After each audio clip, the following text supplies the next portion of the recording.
Jai Sri Swaminarayan, all the students of Standard 7, welcome in my lecture. Dear student, I am going to discuss about two topics from revision unit. First, our courts, and second one, administration system during the Mughal period, either Akbar और शेर शाह.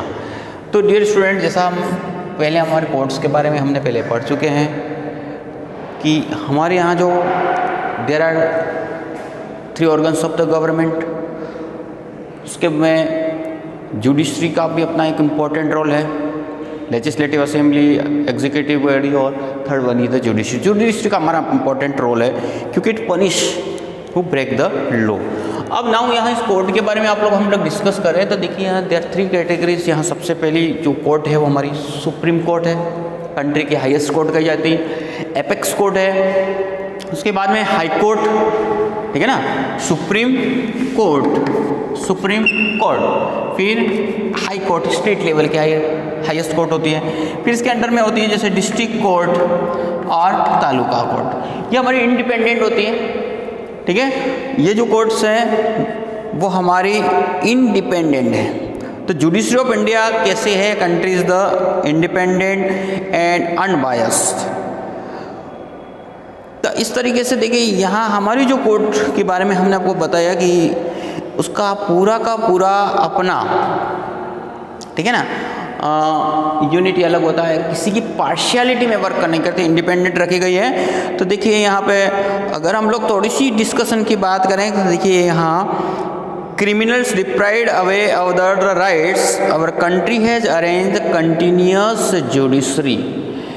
देखो हमारी country ने, our country has arrangements the continuous judiciary. देखो continuous judiciary का arrangement हमारे देश में हमारे संविधान के अनुसार किया गया है. There are 3 levels of court. 3 level की कोर्ट बताई गई हैं, taluka court, district court, state level, और उसके ऊपर एक और सुप्रीम कोर्ट और होती है. These courts are known as taluka court, district court and high court.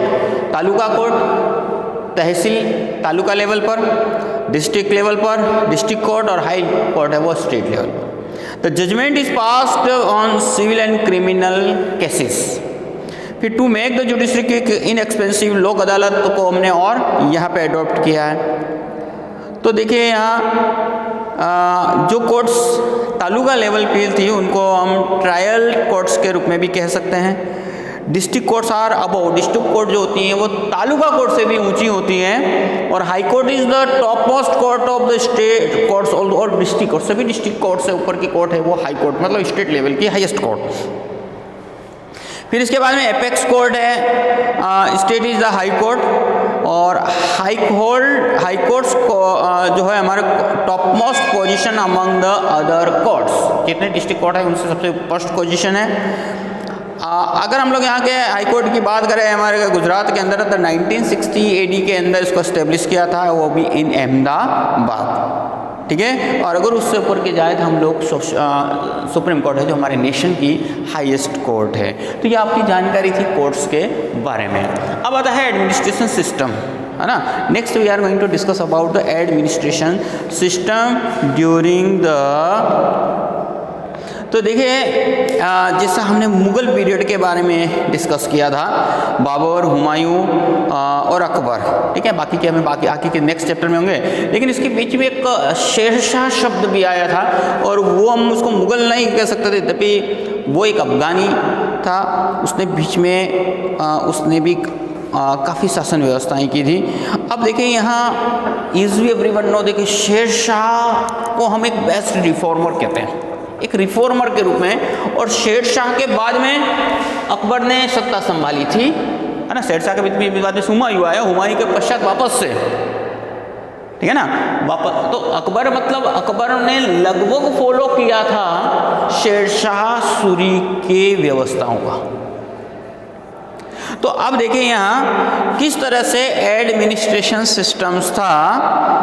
तो यहाँ सबसे पहले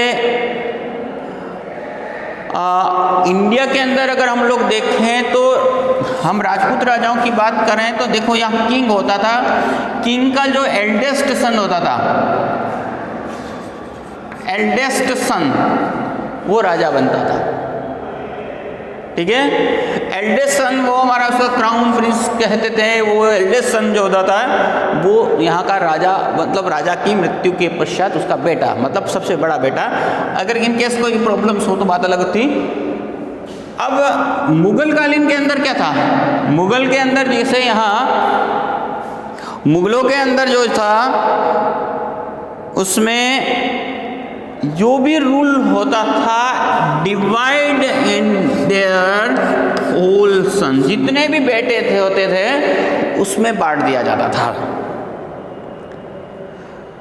लेकिन जब मेन जो कैपिटल होती थी उसके लिए भी तकलीफ थी, उसमें सक्सेसर इलेक्ट करके जाते थे।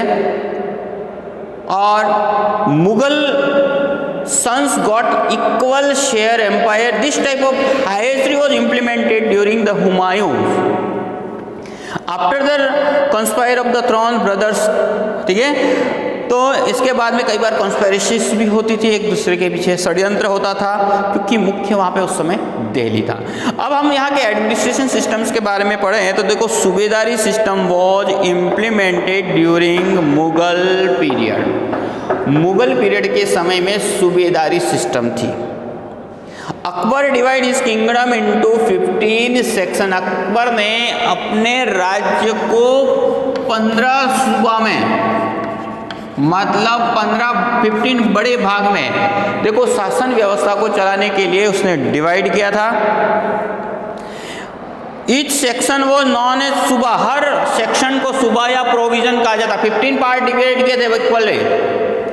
The subsection was called government. Subsection of governor was known as Pargana. अब इसके बाद में भी प्रत्येक सूबा को परगाना में बदला। ठीक है, देखो एडमिनिस्ट्रेशन से पूछा, पहले तो मेजर स्टेट, इस स्टेट को 15 सेक्शन के अंदर अकबर ने बदला, फिर इन परगनाओं, इन सेक्शन को भी छोटे परगनाओं में बदला।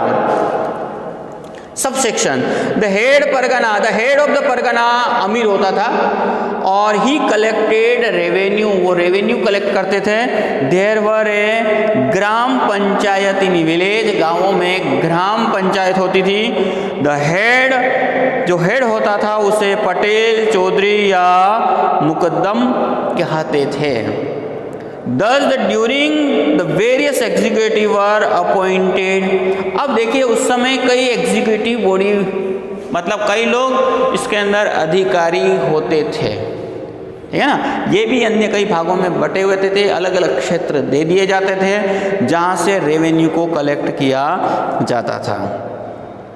अकबर के समय में देखो पिलग्रिम टैक्स माफ़ कर दिया गया था, जिसके बाद में यहाँ पे पिलग्रिम सेंटर्स पर टैक्स फ्री होने से काफ़ी संख्या बढ़ चुकी थी। और तो इस तरीके से हमने इसको, इसके अंदर जो रेवेन्यूज सेक्शंस थे, है ना, उसी तरह का उन्होंने व्यवस्थाएं की थी। टोडरमल, मानसिंह जैसे उनकी आर्मी में लोग थे। तो इस तरह आपने देखा, ये एक छोटा सा क्वेश्चन था कि मेन जो किस तरीके से एडमिनिस्ट्रेशन सिस्टम था।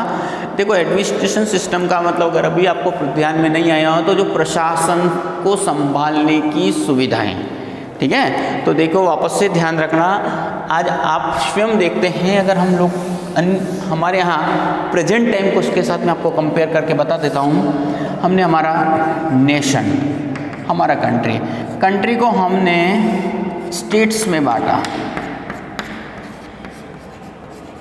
अब इन स्टेट्स में भी आप लोगों ने देखी थी यूनिट थी, वो है हमारी डिस्ट्रिक्ट। अब डिस्ट्रिक्ट को भी हमने तालुका, और तालुका भी क्या होता है, कई सारे विलेज। ये आज का प्रेजेंट टाइम का कंडीशंस है। ये सब करने की क्यों ज़रूरत पड़ती है? फॉर बेटर एडमिनिस्ट्रेशन, है ना।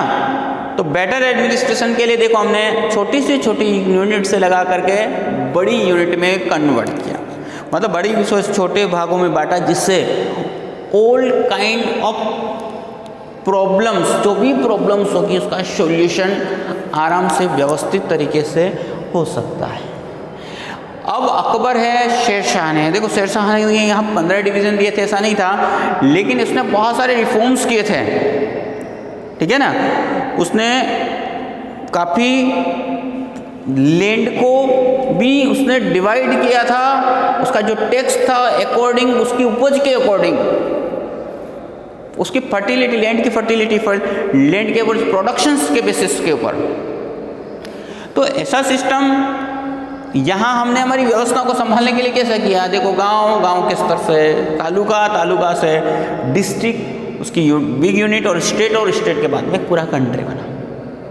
तो देखो अकबर ने जो डिवीज़न किए थे वो 15, सबसे पहले अपने पूरे किंगडम को उसने 15 डिवीज़न किया, दैट इज़ कॉल्ड सूबे, और उसका हेड सूबेदार कहलाता था। इसका जो हेड होता था वो सूबेदार कहा जाता था, उसको सूबेदार कहते थे, ठीक है। तो इसलिए हम लोग कहते थे सूबेदारी सिस्टम थी, ठीक है। इम्प्लीमेंटेड, अकबर ने अपने राज्य को 15 डिवीज़न किए थे, और ये प्रत्येक भाग को हम सूबा या प्रोविज़न कहते थे। Each section was known as suba, प्रत्येक सेक्शन को सूबा कहते थे।